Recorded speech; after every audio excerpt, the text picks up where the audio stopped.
Hey guys, hello everyone and welcome to the channel. So today in this particular video we are going to take 10 tricky questions from coordination chemistry. Now this particular topic is quite simple one, but yet it is one of the topic which has highest weightage in your CSI NET exam. But there are certain questions which can be asked in a much tricky way and you should know the concepts to solve them, right? So in this particular video I'll try to take some previous year's questions and will try to explain you and try to tell you about some of the concepts which you can use to solve the questions from coordination chemistry, right? Now before starting this particular video, let me inform you that my classes are already running on Unacademy platform as well.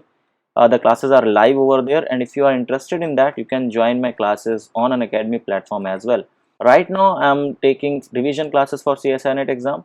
New batches for CSI NET will be starting there very soon. So all the details regarding the class is there in the description of this video, so do check that out. Now, having said that, let's start with our video.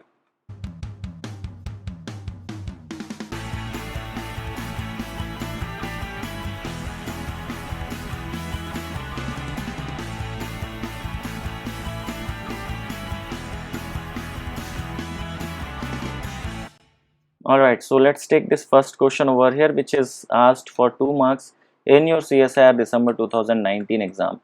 The question over here says that the correct order of molar extinction coefficient values for the visible absorption band of the following species is. Now, the two things which you have to focus over here is molar extinction coefficient. Now, they are not asking the things directly to you, they are trying to like ask you the particular thing in a twisted manner, okay? And they are telling you that the values in the visible absorption band, okay, and basically in the visible absorption region. So what will be this particular order? So molar extinction coefficient basically is actually dependent upon your absorptivity, okay, molar absorptivity. So more absorption will be there, the more molar extinction coefficient will be having. Now on what factor does the absorption depends? It depends upon that how easily a transition is happening, okay. The more allowed a particular transition is, the more it will be having absorptivity, and the more absorptivity it will have, the more extinction coefficient it will be having. So basically it was a question from your like from the coordination chemistry itself, but asked in the form of molar extinction coefficient. So what you have to do, you have to see the ease of like transfer or ease of the transition. Ease of the transition means you have to see that if a particular transition is being allowed or not, okay. So whether a transition is being allowed or not. So basically the most allowed transition, the best transitions are those in which your delta S is actually equal to 0. That means there is no change in the spin, like there is no spin change, and your delta L, that is so this is called a spin allowed, and also your Laporte allowed, okay. So that's what it is. So these are the types of transitions in which we will be having, like for example pi to pi star transition, okay. So pi to pi star transition, generally called as your charge transfer, okay, your charge transfer spectra. So these are the one which will be having the highest allowance, and they will be having highest absorptivity because they are highly allowed. They are spin allowed also, and they are Laporte allowed also. So their molar extinction coefficient will be highest. Then comes those which will be having like which will be spin allowed but Laporte forbidden. Now in that you have two categories, okay. The one, so those which will be having like you will be having those who will be having delta as 0 but delta L not equal to plus minus 1, okay. So this is the second category, in which you will be having two types of them. The one which will be non-centrosymmetric, okay, non-centrosymmetric, the one which is not symmetrical along a central point. So those have higher absorptivity, okay. Now see that both of these, non-centrosymmetric and centrosymmetric, both of them comes under the same region. That means they are spin allowed but they are Laporte forbidden, okay. So both of them are them. So this is how the order follows. So highly allowed are those like charge transfer, where it is spin allowed and Laporte allowed both. Then comes your those which are spin allowed but Laporte forbidden. In that, non-centrosymmetric will have more absorptivity because of the absence of the centrosymmetry over there, okay, because of the absence of the symmetry in the molecule. And then comes your centrosymmetric molecules, those which are like your octahedral species. So I'll just write down here over here. So these are like tetrahedral species and these are like octahedral species, okay. So these kind of species. And then comes your the one which is neither spin allowed neither Laporte allowed. So those which are having a spin like not equal to 0, and delta L also not equal to plus minus 1. So spin also forbidden, Laporte also forbidden. So if you look upon these all the concepts which you have, if you have just look upon the concepts and if you just look upon the options which are given to you, so you can see in the chlorophyll, we know the chlorophyll is, we might have studied this in bioinorganic chemistry. So we know that there is a charge transfer which happens in the chlorophyll, right? So this comes over here, okay? So chlorophyll comes in this case. Now tetrahedral species, that is your nickel NiCl4 2 minus, this comes in the non-centrosymmetric species. Why? Because it is a D8 species, it is a spin allowed, but it is Laporte forbidden, and it has non-centrosymmetric species. You can see this according to the electron filling of them. So it's a D8 species.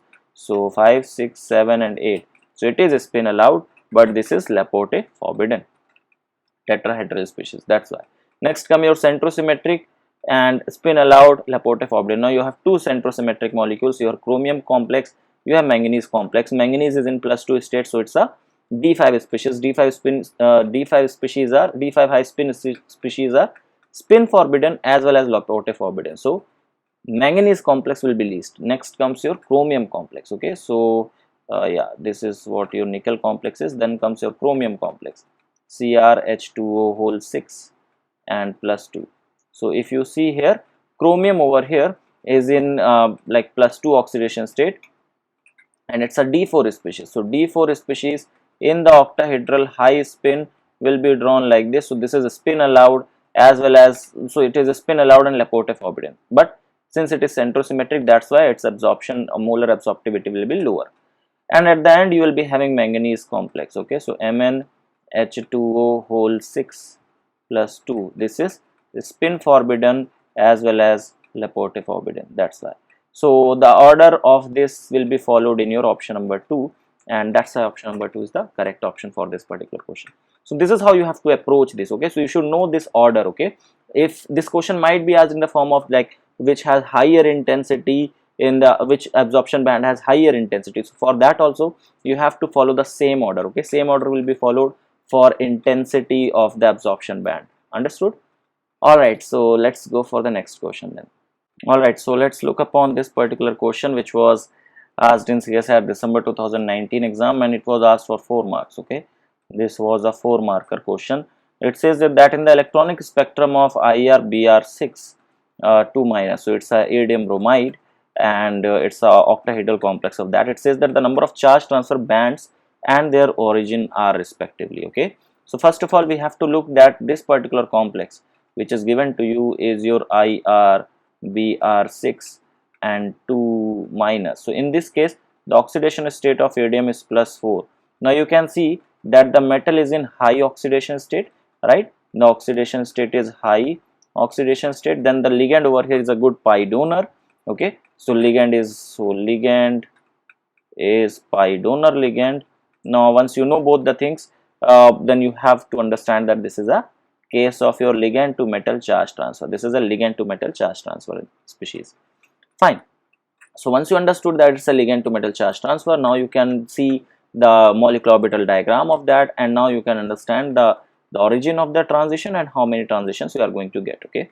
All right, so we have to understand through the molecular orbital diagram. Now basically how to draw it is, first of all draw the like metal orbitals. So since we have iridium over here, it will be having like 5d orbitals. So let me just draw those 5d orbitals. So basically the 5d orbitals, this is how you have 5d orbitals, and they are going to split up into set of 2 energy levels. One will be your Eg, and the other one goes like T2G. Okay, so this is your T2G and this is your Eg. Now the ligand orbitals are low lying in the ligand to metal charge transfer. Then only the charge transfer will happen from ligand to the metal orbitals. So the ligand orbitals can be drawn like this. Okay, so here we go. These are your ligand orbitals. So since you have 6 ligands, so that's why 1, 2, 3, 4, 5 and 6 ligand. Okay, so they are going to come from the ligand. Okay, these are your ligand orbitals. So these are your ligand orbitals. Okay, ligand orbitals, and this belongs to the metal. So IR +4. Fine. So now try to fill the electrons now. So when you are going to fill the electrons, ligands are going to give, like each ligand will give you 2 electrons for the formation of the coordinate bond. So in that case, we will be having 2 electrons. So overall you have 12 electrons over here. Now when you are going to fill electrons in this iridium plus 4, now this particular complex is a D5 species, so you will be having 5 electrons, but you have to see that iridium in plus 4 state is a D5 species, and this will be low spin. Okay, this will be low spin because all 4D and 5D metals are low spin in state. Okay, so 5 electrons of that will be filled like 1, 2, 3, 4 and 5. So this is how you will be having it. Now if you have to look for the transition, that how and where the transition will happen, so the first transition will happen from the ligand orbitals to the T2G orbital, because you have one vacancy over here, right? So one of the transition will happen over here. The second transition will happen from the ligand orbitals to the EG orbital. So ligand orbitals are involved in the sigma bond because they are only giving these electrons to the metal. So they are called as the sigma bond. They have sigma bond characteristic. So the first transition will happen from your like this particular transition is from sigma to T2G. Okay, that's what is the first transition which you have seen. The other transition is from sigma to EG. Okay, so you have got 2 transitions in this case. So the number of transition is 2, and it is happening from ligand to metal, and this is happening from sigma to T2G and from sigma to EG. So option number 3 is the correct option for this particular question. So this is how you have to solve this particular question. So this was based upon the molecular orbital, like the concept which we have used is molecular orbital theory of your LMCT. Okay, of LMCT. You should know about this. If you haven't watched or if you haven't studied this particular topic yet, I have made a video on it. So you can watch that video on LMCT and MLCT. All your doubts and everything will be cleared in that video. So I'll give the link of that video on the I button, so you can just click over there and watch that. All right. Let's go to the next question then. Okay, the next question over here says that the correct match of spin only magnetic moment for the complexes. You have 2 complexes. The first one is cis, and you have Fe phenanthroline, okay, whole twice. Then you have NCS N whole twice. Okay, that's what is the first complex. The other one is like you have Fe phenanthroline whole thrice, and then you have Cl2. Okay, that's what you have. In both the cases, if you see, the iron is in +2 oxidation state. Okay, in both the cases, iron is in +2 oxidation state. That's what you have to see. Phenanthroline is the neutral ligand.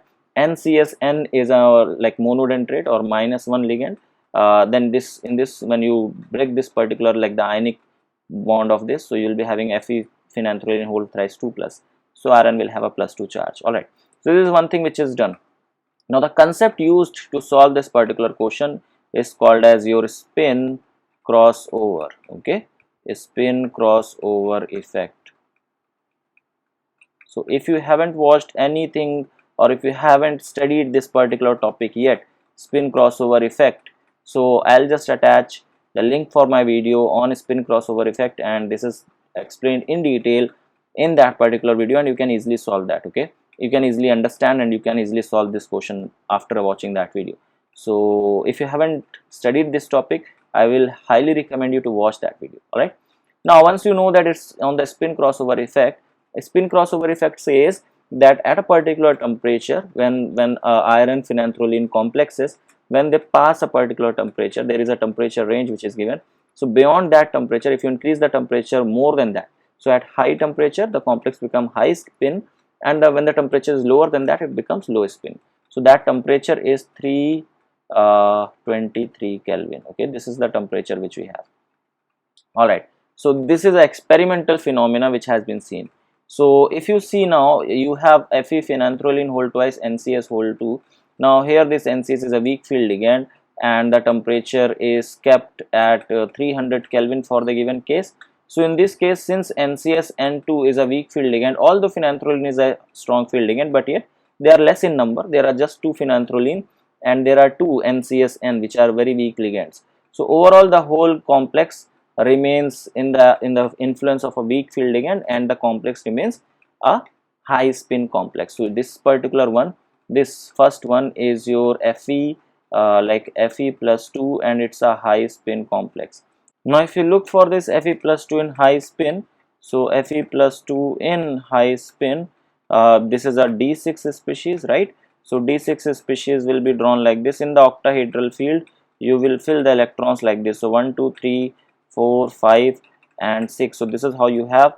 So unpaired electrons are basically 4, and since you got 4 unpaired electrons, so spin only magnetic moment, that is mu spin only, is given by this formula, that is under root n and n plus 2, where n is the number of unpaired electron. If you put 4 over there, you can easily calculate. It will be 4 into 4 plus 2, that is 6. So 4 into 2, 4 into 6 is 24. So under root 24 will give you a value, under root 24 will give you a value around 4.89. Okay, so this is the Bohr magneton which you will be getting for Fe plus 2 in high spin. Alright, so this is one thing which was pretty simple.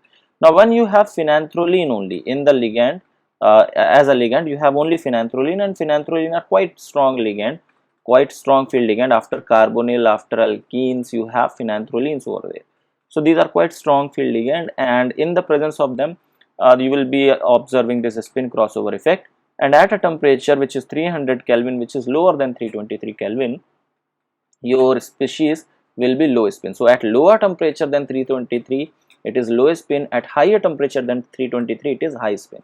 That is the basic concept. So here this will be like Fe plus 2 in low spin complex. Okay, so if you draw Fe plus 2 low spin, so in this particular case again you will be having a D6 species. So when you draw the electrons, so you have got unpaired electrons, like unpaired electrons are 0, and therefore mu spin only is basically 0 because you don't have any unpaired electron. So for complex B you don't have any spin magnetic moment, whereas for complex A you have got 4.89. so if you look for the options, your option number 3 gives you the correct option. So a basic concept of a spin crossover is used to solve this particular question. I hope this is much clear to you. If you have not watched, or if you don't know about spin crossover, do watch that video. All right. Okay, guys, let's take the next question then. All right. So the next question over here says that consider the following statements. There are 3 statements given. The first one says that the highest oxidation state of group 8 element, okay, that means we are talking about the noble gases, is more readily shown in their oxides than in fluoride. All right. So this is the statement which is about main group element, which is about like noble gases. So let's leave this statement for now. Okay, we'll focus on other statements now. So next is that Fe can exist in -2 formal oxidation state. So can iron exist in -2 oxidation state? So now this is very less this is very less observed that the metal exist in a negative oxidation state, but there are certain cases, or there are certain complexes in the organometallic complexes, especially if you have seen that iron exists in -2 oxidation state as well. I'll give you example of that right now. Okay, let's keep that on hold for now. Let's look upon statement number C. It says manganese, technetium and rhenium easily form M+2 complex. So that means they exist in +2 oxidation state. So you can write down them like this. So you have like manganese, technetium and rhenium, and this is the 3D metal, this is 4D metal, this is 5D metal. You know that the stability of lower oxidation state is basically reduced when you go down the group, right? When you go down the group, stability of higher oxidation state increases. Okay, high oxidation state increases in that because the metal size increases, and it's much easy to lose electrons as compared to a smaller metal. All right, so +2 oxidation state, although is possible in manganese case, but technetium and rhenium are not going to form +2 complexes because of their bigger size and because they are 4D and 5D metal. So remember, on going down the group, your oxidation state also increases, like the stability of lower oxidation state decreases. So this C statement is actually wrong, and once you got this C statement wrong, you can cancel out all those options which contain option number C. So your second, your third and fourth, all of them can be cancelled out. You're only left out with the correct answer, which is option number A. But let's justify that. Okay, so let's look upon statement number B first of all. It says that iron can exist in -2 formal oxidation state. So is there any like example where we have iron in +2 oxidation state? So if you remember this complex like Fe3CO12, this was one of the complex, and a question on this has been asked in CSIR net earlier. Okay, that this particular complex reacts with sodium and it forms a ligand and so and so. Okay, so if you do the reaction of this with sodium, okay, in liquid ammonia basically, so in liquid NH3, okay, liquid NH3, so you are going to get FeCO4 2 minus. So this is the complex which you are going to get. Now here iron is in -2 oxidation state, which is a formal oxidation state of iron. So iron do exist in -2 oxidation state, and here is example of that. And you can see this is a very well known example where two metal bonds for like with each iron atom breaks down, okay, in the presence of sodium, so it get reduces to form this particular species. So yeah, this is a correct statement. So B is a correct statement. Talking about statement number A, it says the highest oxidation state of group 8 element is more readily shown in their oxide than in their fluorides. So for example, you can see the group 8 elements like the complexes or the elements which we know, or the compounds which we know, are basically the xenon chemistry is what we know. So if you see ZeF2, okay, sorry, XeF2, and if you see XeO2, so this is fluoride and this is oxide. The oxidation state of xenon is +2 here, whereas the oxidation state of xenon over here is +4. So when you change your fluoride to the oxide, oxidation state do increases, and that's why the highest oxidation state which you will see for Xe, which is XeO4, that is in +8, and that you are going to see in the oxide only, not in the fluorides. So yes, statement A is also correct. So A and B both were the correct statement, not option number, or not the statement number C. Alright, so I hope this is much clear to you. So let's take the next question now.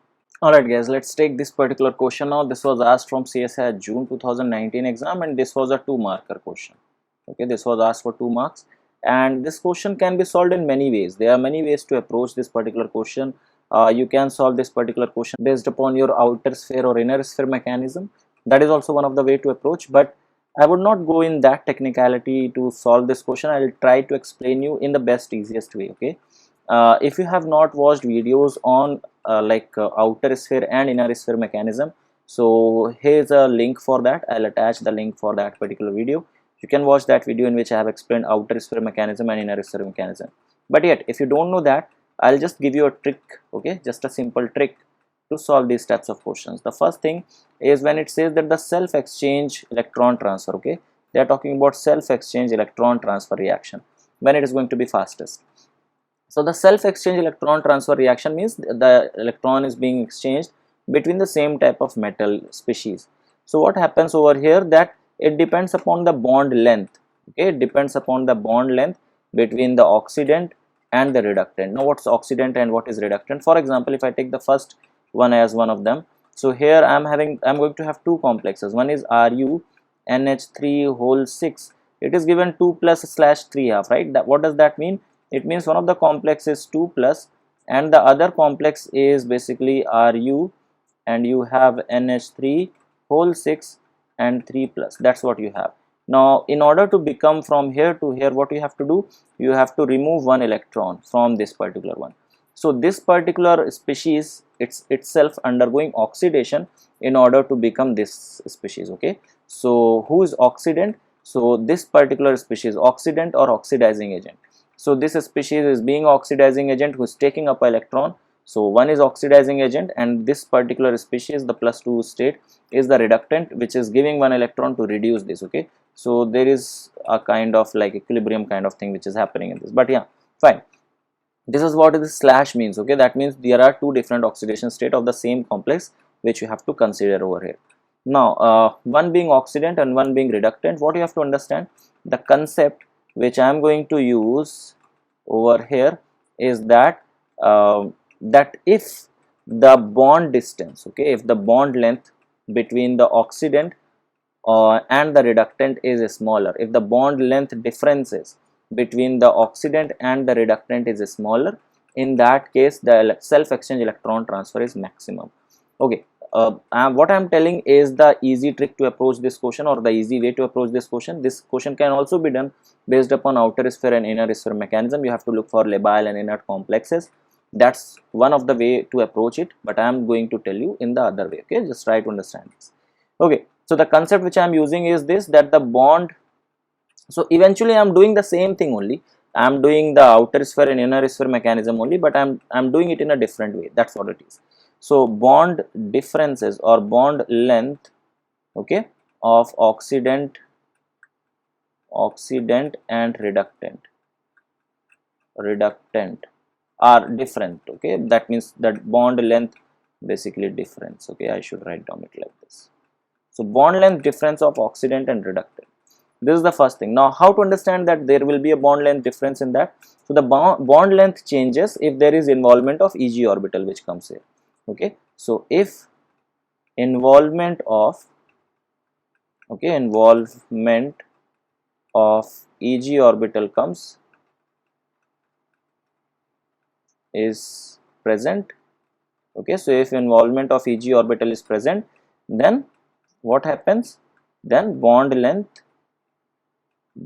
length gets affected.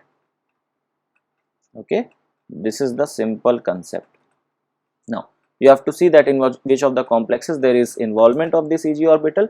If there is involvement of Eg orbital, that means there will be the differences in the bond length, and if the differences in the bond length is there, then in that case your self exchange electron transfer mechanism or self exchange electron transfer will be slow. Okay, so bond length difference of oxidant and reductant, what does it will do? It will do slow self exchange, okay, self exchange electron transfer. Okay, so that's what you have to look for. Slow self exchange electron transfer will be there where there will be bond length differences, and if there is bond length differences, when there will be bond length differences, if there will be involvement of Eg orbital. Bus. When you understand this, you just have to look for the electronic configuration. Now if you look for the first one, which is ruthenium in +2 and +3 state, ruthenium lies in your iron family or iron group. So basically it's a D6 species, ruthenium in +2, D6 species, and that too ruthenium being a 4D metal is going to be low spin complex. So this is how I am going to draw. So this is D6 low spin. Okay, why low spin? Because it's a 4D metal. When I talk about ruthenium in +3, this is again going to be D5 species but low spin. Okay, low spin. So this is how I am going to have. So D5 low spin. Now in both these cases there is no involvement of Eg orbital. So there is no involvement of Eg orbital. So bond length differences between oxidant and reductant is least. Okay, and if it is least, then the self exchange electron transfer is fastest in this. Okay, that will be very fast. All right, let's look for the other options as well. So if I talk about this complex, that means if I talk about this cobalt complex, so I am having both, like I'll be having cobalt in +2 and +3 state. So when I have cobalt in +2 state, it is going to be high spin complex, and this is going to be D7, right? So D7 high spin will be drawn like this. Yeah, so the D7 high spin. So there is an involvement of Eg orbital. But if I draw the like cobalt in +3 state, that too with the NH3 as a ligand, so here it becomes low spin. Okay, you might have studied it in the exceptional cases. So yeah, this is going to be a low spin complex, and D6 low spin.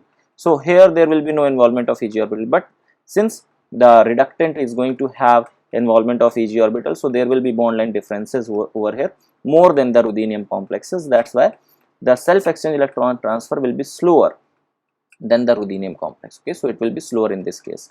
If you go for the other option where you have chromium in +2 state, so here when the chromium is in +2 state, it is going to be high spin, and when you draw this high spin, so you will be having like D4, right? So involvement of Eg orbital comes in +3 state, again like chromium in +3 is going to be again high spin, and it is going to be D3. So you can see there is no involvement of Eg orbital in the oxidant here, but here you have that. Okay, here in this case you have involvement of Eg orbital, but it is lower than the cobalt species as well. So if I have to find out, if I have to figure out, and if I have to arrange A, B and C options in the order of like which one will be fastest and which one will be slowest. So for ruthenium, the self exchange electron transfer is fastest. For chromium, it is slower than that, and for cobalt it is slowest, because you can see For ruthenium there is 0 electrons in the Ag orbital. For chromium there is 1 electron in the Ag orbital, so it will be quite slower than the ruthenium complex. And cobalt complex has 2 electrons in the Ag orbital, so it will have even more or even slower self exchange electron transfer. Okay, so that's how it will be done. So iron complex, you can check it out of your own. You will see that there is again electron transfer, like there is again involvement of the Ag orbital. You have to discuss which one is going to give you the fastest one. So the fastest one will be your option number A. So that's how you can approach this question. So remember this concept, you can write it down somewhere if you haven't written it anywhere. So you can write it down to solve this kind of questions. All right. Okay. So let's go for the next question then. Alright guys, let's try to answer this particular question over here. It says that the correct statement of information is, now there is information given about two complexes. One of them is manganese complex MnH2O6 2+, and the other one is cobalt complex, in which we have COH2O6 3+. So we have this complex, let me write down. So we have MnH2O6 2+, okay, this is one of the complex, and the other one which we have is basically your CO and H2O6 3+. Okay, you have to discuss about these two. So let's try to understand one by one. So first of all, when I talk about this manganese complex, this is basically, this complex is going to be D5 species, because manganese is in +2 oxidation state. So it is a D5 species, and basically it's a 3D metal. So D5 species, that is going to be a high spin species, because it is present in the, like it is present along with a weak field ligand. So if you fill the electrons in the octahedral field, so D5 will be filled like this. Okay, this is how you are going to fill. Now is there any orbital contribution which you can have? So no, there is no asymmetrical electron filling. The electron is being filled symmetrically in all the orbitals. So what we can say, that there is no orbital contribution. Okay, there is no orbital contribution. Now what is orbital contribution? When it happens, what are the conditions for that? All these things you will get in my video, where I have discussed about the magnetic moment of the coordination complexes. Remember, in my videos on my particular channel, you will find every video on coordination complex.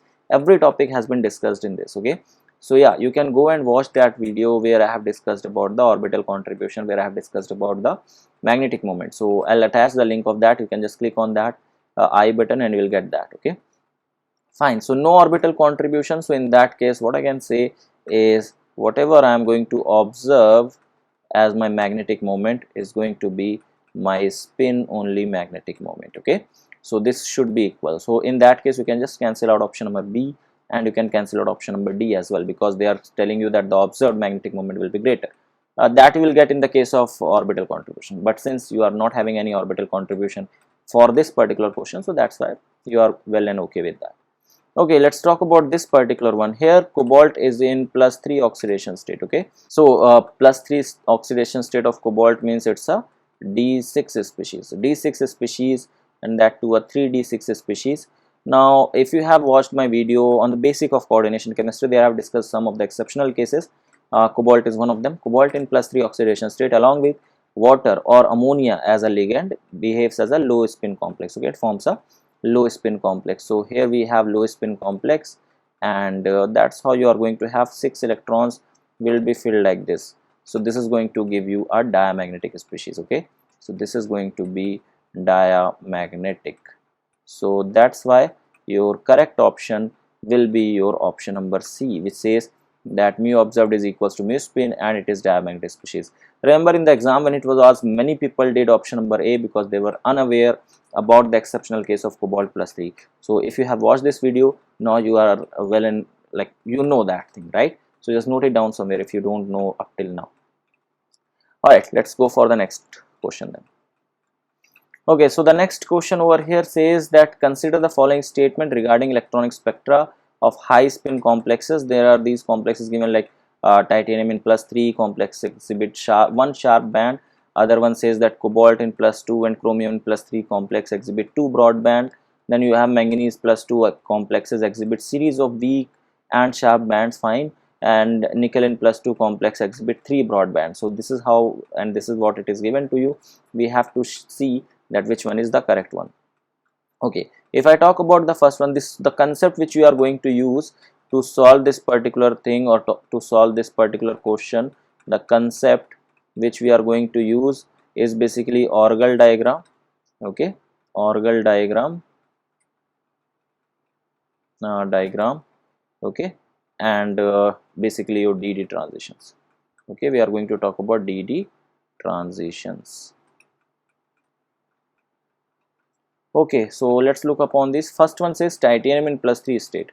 Titanium in +3 state, that means we are actually talking about D1 species. So D1 species is going to have a Orgel diagram like this. Okay, the Orgel diagram for this goes like this. We will be having like T2G and we will be having EG. So how many transitions can be there? There is just one transition. So the number is correct, that it exhibit one band. Okay, but will it be sharp or broad? So remember, all DD transitions which lie in the visible range, they all are broad. Okay, they are broad in nature. Why they are broad? Because they are spin allowed but Laporte forbidden. That's why. And we have discussed this in the video where we have discussed about the lanthanides and actinides, if you remember. So in that video I told you that the difference between the FF transition and DD transition is the same. Like this is the one that FF transitions are sharp, DD transitions are broad. Okay, so if you remember that point also, you can answer this. So it won't be giving you a sharp band. Okay, it is going to give you a, instead of that, it is going to give you a broad band. Okay, so the first statement is not correct. That's a wrong statement. Let's go for the statement number 2. It says cobalt in +2 and chromium in +3 complexes exhibit 2 broadband. Okay, so let's talk about cobalt in +2 state. Cobalt in +2 state, that means we are talking about D7 species. Now D7 species, and we are going to take it in high spin, then only we can, okay, we have to take high spin as it is mentioned in the question. So we are well and okay with that. So if we have D7 high spin, so the Orgel diagram goes something like this. We will be having like T1G, then we'll be having T2G, then we'll be having like A2G, and then we'll be having like T1GP. Okay, and this is T1GF. So how many transition do you have in this? So obviously you have one transition, you have two transition, and you have three transitions. So there are three transitions which you get in D7 species. Same goes for chromium in +3. So when you draw this chromium in +3 state, in that case you are going to have a D3 species. Now D3 species again going to give you three transitions. Okay, so these are going to not going to give you two broadband, but you are going to get how many broadbands? So you are going to get three broadband. Okay, so instead of two you should get three. That's the mistake in this statement. So B is again wrong. Talking about statement number C, which says manganese in +2 state exhibit series of weak and sharp band. So remember this manganese in +2 high spin, if you draw this, so if I just draw the electronic configuration, so right now this is in a state which is going to give you a Laporte forbidden and spin forbidden both transitions. So that transition is going to be very weak. Then you can just keep on doing the transitions and you can see. So the transitions which will be possible in the Mn +2, there are multiple number of transitions which will be there if you just make this transition forcefully. Okay, so that's why you will be getting weak transitions which will be very weak because they will be Laporte and spin both forbidden, and some of them you are going to get sharp also. Like there will be a state after doing certain number of transitions. Let's say if I do a transition, I am going to have my state like this. I'm going to change the spin of this. So this is the state which I am going to get. Again, if I do the transition, again the spin I am going to change. So if I keep on doing the transitions, I'll be seeing that later on at the later stage I'll be getting some sharp band as well. So there is a multiple number of band or multiple types of band which you will get for Mn +2 complex, and that's a well known phenomenon of that. So yes, this is correct, that Mn +2 complex exhibit a series of weak and sharp bands. So C statement is correct. Talking about nickel +2 complex, so again we are in the same Orgel diagram case. So we are going to talk about nickel in +2 state. It's a D8 species, and if you draw for the D8 species, the Orgel diagram goes like this. You have A2G, then you have T2G, then you have T1GF, and you have T1GP. So again the transitions which are possible over here is 1, 2, and then you have 3. So 3 transitions are possible and all of them are going to be broadband. So yes, this is a correct statement. So statement number C and statement number D, both of them are actually correct statements. So this is how you have to approach this particular question. All right, so I hope this is much clear to you. Let's go for the next question then. All right, let's talk about this question here. It was asked in CSIR June 2019 and it was again asked for 4 marks. All right, the question says that an aqueous solution of metal ion A gives a blood red colored product B upon reaction with KSCN. So some complex A is there. Let me write down the blueprint of this reaction. So A, when you are treating it with KSCN, you are going to have a complex B. The B complex is blood red in like blood red color. Upon dropwise addition of NaF, the complex turns to colorless compound C. Okay, so when you are adding NaF, that to dropwise, you are going to get some complex C which is colorless. Okay, identify A, B and C. So you have to tell what are your A, B and C. So let's try to understand that how to approach this particular question. Now, in order to answer this particular question, there are few things which you have to consider and which you have to keep in mind to approach this. Okay, the first thing is that the color blood red is basically an intense color. Okay, it's a intense color. All right, and we only get intense colors if the complex is non-centrosymmetric. That means the complex is tetrahedral or there is a charge transfer which is happening. Now, fine, so this is these are the two things which may happen. So since the complex number B, if you see in the options everywhere, this is a 6 coordinated complex, that means it is not going to be a tetrahedral, it is actually a octahedral kind of complex. Now if it is a octahedral kind of complex and if the color is intense, so obviously the one thing which you can interpret is that there is charge transfer which is happening. Now what kind of charge transfer is there? Okay, that's what you have to see.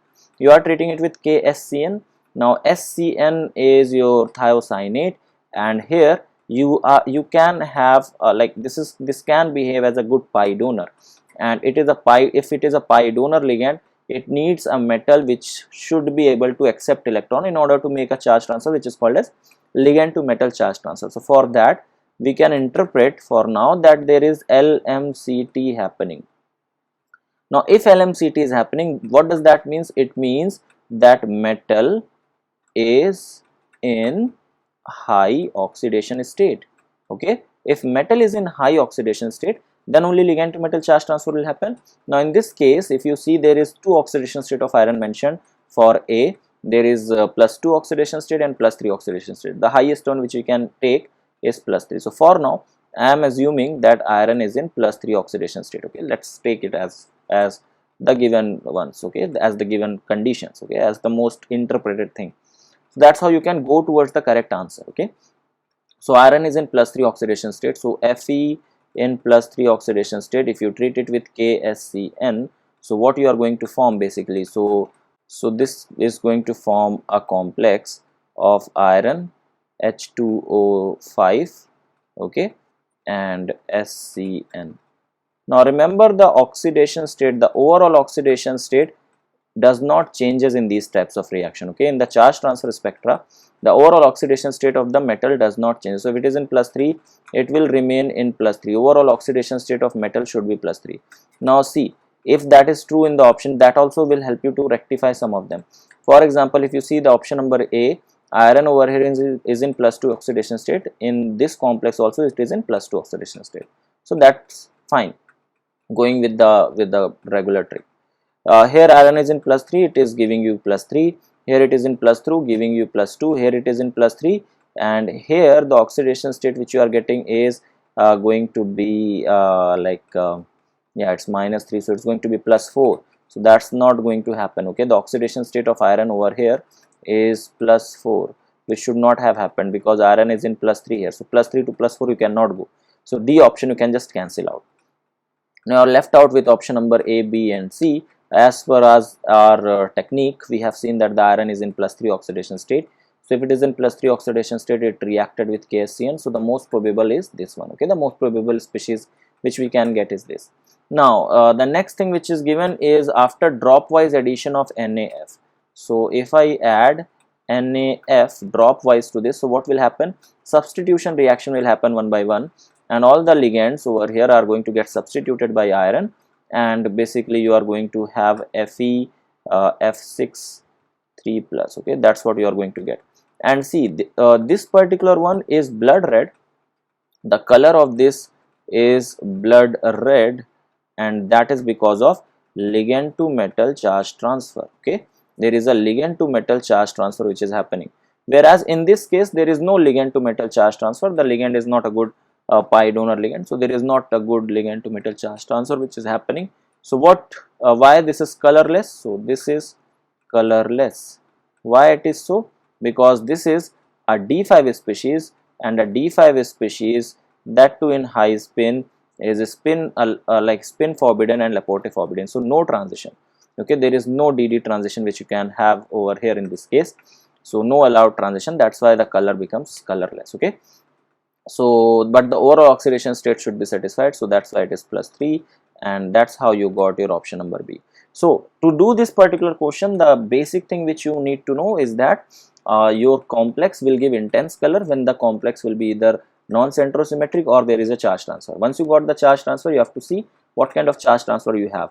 Based upon the ligand nature, we can assume that the charge transfer is ligand to metal charge transfer. If it is ligand to metal charge transfer, the metal should have been in high oxidation state. So the only options with the high oxidation state was option number B and option number D. In A and C, metal was in low oxidation state, that is in +2. Now among A and D, in the overall reaction, the oxidation state of the metal should not change. Okay, it should not increase or decrease. So here in option number B, the oxidation state is not changing, whereas in option number D, it's changing from +3 to +4, and again it is becoming +3. So that should not have happened. There is just a substitution of ligands which is happening, which is going to take place. So that's why option number D is wrong. And if you go with the overall reaction, it's following all the given information about the complexes correctly. So that's why the correct option for this is your option number B. Alright, so this is how it will be done. So it is quite tricky, but that's how you have to approach towards the correct answer. Alright guys, let's take the next question then. Alright guys, let's look upon this particular question which was asked in CSIR June 2019, and this was again asked for 4 marks. Okay, so let's see that how to approach towards this particular question. It says that consider sigma bonding only in the molecular orbital diagram of complex metal complex with trigonal bipyramidal, that is TBP geometry. The d orbital which remains non-bonding are, okay, so which d orbital remains non-bonding. First of all, you have to look for the trigonal bipyramidal. So how does it looks like? So if you have metal over here and you have the ligands like this, okay, so if you have ligands over here like this, so this is how you draw trigonal bipyramidal. Okay, where these red lines which I am drawing is showing you the equatorial plane, right? So this is how the trigonal bipyramidal looks like. Now if you look upon the axial system, that how does you draw the axis system? So you have your z-axis going along the vertical line, you have x-axis and you have y-axis. So basically this plane or this like equatorial plane is on the xy plane, and the axial bond is on the z-axis. So which orbital will be involved in bonding? So obviously the bond which is along the axial like ligands, that is dz square, will be involved in the bonding, whereas those orbitals which are on the xy plane, because the equatorial like ligands are also on the xy plane, so those orbitals which are on the xy plane, they will be also involved in bonding. So that means ki dxy, okay, this will be also involved, and dx square y square, this will also be involved. So these orbitals are going to be involved in bonding, whereas the orbitals like which will be left out. So the orbitals like dxz and dyz, these two orbitals will remain non-bonding. Okay, why they will remain non-bonding? Because there is no ligand which is directly approaching towards them. Okay, so they will remain non-bonding in this particular case. So that's how you have to like see, and that's how you have to solve these types of questions. You have to be very careful with where the ligand is, how the geometry is aligned, on what axis. So remember, always try to align your axial bond along the z-axis. Okay, that will give you a clear picture of which orbitals will be in which direction. So your correct option goes like option number B, which says that xz and yz, these are the two orbitals which will remain non-bonding. Okay, so this is how we have to approach this question. This was pretty simple, but yet this was the concept to solve this question. All right, okay, so let's go for the next question then. Alright, so let's see that how to solve question number 72, which was asked in CSR December 2018 exam, and as the number suggests, it's a 4 marker question. Okay, this was asked for 4 marks. I have taken it from a source where it was already highlighted about the answer, so let it be. Let's try to look upon that how to solve this question. Now this question is again from the same concept which we started in the first question, like which we did in the first question of this video, that the intensity of DD bond. What was the condition for that? The centrosymmetric, or basically you have to see that allowed and forbidden transitions. So in all of these cases the complexes are octahedral complexes as they look like, so there is no charge transfer which we can see because the metal is not specified here, so we cannot assume the charge transfer, and the oxidation state is same, like metal everywhere is in +2 oxidation state in all the cases, right? So in all the cases the metal is in +2 oxidation state. So what we can see over here, that there is no charge transfer which is happening. Okay, so there is no charge transfer which is happening in this case. All right, so this is one thing which we have interpreted. Now let's look upon the structures of these molecules. So the second thing which we have to go for is the centrosymmetric. Okay, so if they are going to have octahedral, so all of them are octahedral, nobody is tetrahedral, so all of them are octahedral, no tetrahedral species, but yet you can assume, because the geometry is different, you have to see the center of symmetry is there or not. So if I go for this, so I have like cis isomer of this. So if I draw it, so I'll draw it in this way. We have 4 ligands, like we have H2O. Okay, and since it is a cis ligand, so I'll draw it like this. I have chloride, then H2O, then chloride, then then H2O, then H2O. Okay, and since we have cis ligand, so the axial bonds like this. So this is cis, this is going to make the cis chloride, and this is H2. Okay, so this is one of the complex, the other one is trans. So let me draw that. So I am going to have the metal, then I am going to have these 4 bonds, and since I have to make trans, so H2O, H2O, H2O, H2O, let me draw them like this, and then I am going to have the trans one. So this is going to be the trans species, and this is the regular octahedral. So like here I am going to have M, and the 6 octahedral, like 6 water ligands like this. Okay, H2O, H2O, OH2, and OH2. Let me join them. So this is what I have got. Okay, so if I look upon the center of symmetry, so here there is no center of symmetry. Okay, there is no center of symmetry, whereas if I look upon this, so yes, there is center of symmetry. Center of symmetry is there in both these cases. In both these cases I have center of symmetry. So if I talk about the intensity, so intensity will be higher where there is absence of center of symmetry. The molecule is non-centrosymmetric.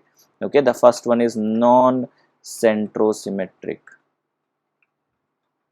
right? So non-centrosymmetric. So in that case, this cis complex will be of higher intensity. It will give you DD transition of higher intensity. Talking about the other two, since there is center of symmetry in both of them, now you have to look for the ligand symmetries, and since the ligands are all symmetrical in option number, like in the MH2 whole 6, that means the perfect octahedral structure of that. So that's why that is going to have the lowest intensity in the DD transition. Okay, so everything can be answered just on the simple concept of your center of symmetry. Okay, so once you have got center of symmetry, the intensity goes down. Okay, intensity of DD transition lowers down. If there is no center of symmetry, higher intensity, center of symmetry, lower intensity. Now if you have two options where you have center of symmetry, you have to look for the ligands. Now if all the ligands are same, the intensity goes even more down in that case. So that was the concept which I have used to solve it. All right, so at the end I was planning to take 10 questions, but I just thought to take one more just to add one more in this video. Okay, so we have total 11 questions in it.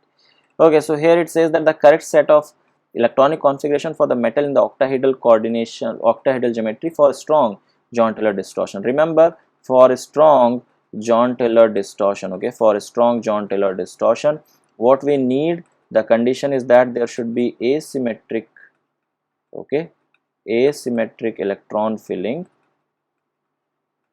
in Eg orbital. So Eg orbital should be asymmetrically electron filled.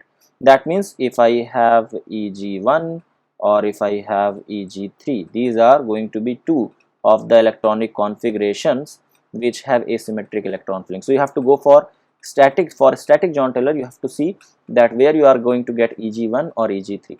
So Eg1 and Eg3 is there in option number 1. If you look upon the options, here you have Eg2, which is a symmetric electron filling.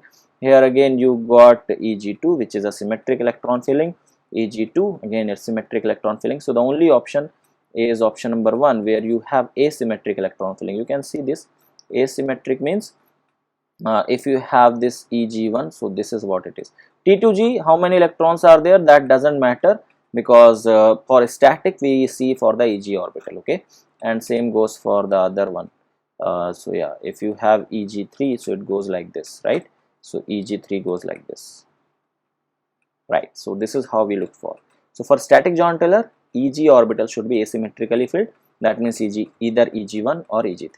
For dynamic, there are conditions for T2G asymmetrically filled, but that is not asked. So let's stick to what it is asked. All right. So these were certain questions which were there from the coordination chemistry in your past few years of CSIR NET exam, and these questions were a little tricky. I just thought to bring them up in a single video. I hope you got to learn quite a new things in this, right?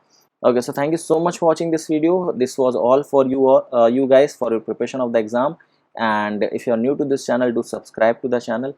If you like this video, please give it a like and share it with your friends. And I just made this video so that you get all the information at a particular place. It takes less time for you to revise the concepts, and you just get to know some new tricks to solve questions in a better way.